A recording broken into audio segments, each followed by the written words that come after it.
Hello मेरे प्यारे learners and welcome to series English in 2 minutes. आज हम पार्ट्स ऑफ स्पीच के बहुत ही इंपॉर्टेंट टॉपिक या तो कि ग्रामर के एक इंपॉर्टेंट टॉपिक के बारे में बात करेंगे, जो है वर्ब्स, जिसको व्याकरण में कहते हैं क्रिया।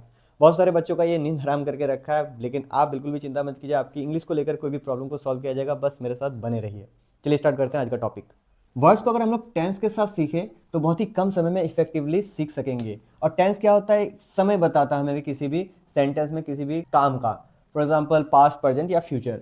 बात करते हैं वर्ब्स की। वर्ब्स मेनली टू टाइप्स के होते हैं। मेन वर्ब जिसे हम लोग डूइंग वर्ब्स कहते हैं, और ऑक्सिलरी वर्ब जिसे हम लोग हेल्पिंग वर्ब कहते हैं, जो मेन वर्ब को हेल्प करता है। मेन वर्ब्स कई टाइप्स के होते हैं, उनमें से कुछ इंपॉर्टेंट टाइप्स मैंने यहाँ पे लिखे हैं, जैसे कि बी वर्ब्स हो गया, स्टेट ऑफ बीइंग बताता है। For example I am a teacher, तो यहाँ पे मेरे स्टेट ऑफ बीइंग को बता रहा है। आई वाज अ स्टूडेंट, मैं एक छात्र था, ये मेरे पास्ट के बारे में बताता है।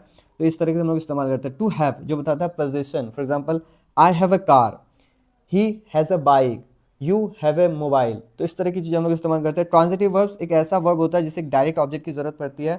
जब हम किसी वर्ब में, जैसे कि ये वर्ब है, यहाँ पे अगर हम लोग एक सवाल डालें, एक क्वेश्चन करें उसमें कि व्हाट या हुम, तो हमें पता चलता है कि उसमें ऑब्जेक्ट की जरूरत है या नहीं है। For example I gave him a pen, तो ये गेव में अगर हम सवाल करें व्हाट डिड यू गिव, आपने क्या दिया, तो मैंने एक कलम दिया, तो यहाँ पे क्या हो गया, ये डायरेक्ट ऑब्जेक्ट हो गया। इंट्रांजिटिव वर्ब्स, इनको डायरेक्ट ऑब्जेक्ट की जरूरत नहीं पड़ती है, इनडायरेक्ट ऑब्जेक्ट हो सकते हैं, जैसे ही रन्स, वह दौड़ता है, तो यहाँ पे हमें कोई सवाल की जरूरत नहीं है। स्टेटिव वर्ब्स ऐसे वर्ड्स होते हैं जिन्हें हम लोग कंटिन्यूस फॉर्म में इस्तेमाल नहीं करते हैं। आपने कहीं देखा होगा, हो सकता है यूज होता है, लेकिन हम लोग वो अननेचुरल लगता है। एग्जाम्पल्स हो गए आई नो यू। अब यहाँ पे बताइए तो आई एम नोइंग यू, क्या ये सही लगेगा सुनने में? बिल्कुल भी नहीं लगेगा। इधर यू नो समवन और you do not know someone. वैसे हो गया बिलीव या ओन। ऑक्सिलरी वर्ब्स की बात करें तो ये मेन वर्ब को हेल्प करते हैं। ये बेसिकली तीन टाइप्स के होते हैं: primary auxiliaries, model auxiliaries and semi models.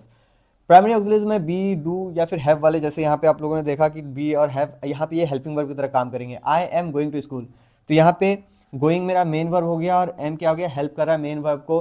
Gone मेरा मेन वर्ब हो गया, हेल्प कर रहा है उसको। मॉडल ऑक्सिलरीज, ये भी अपने आप में एक बहुत ही इंपॉर्टेंट टॉपिक है। ये जो मॉडल वर्ब्स होते हैं ये भी हेल्पिंग वर्ब की तरह काम करते हैं, और ये पर्सन इंडिपेंडेंट होते हैं। पर्सन कोई भी हो सब्जेक्ट का, ये कोई भी फॉर्म चेंज नहीं करते हैं, एस सी एस नहीं लगाते हैं। I can swim, he can jump, वहाँ पे एस सी एस का कोई खेल नहीं है।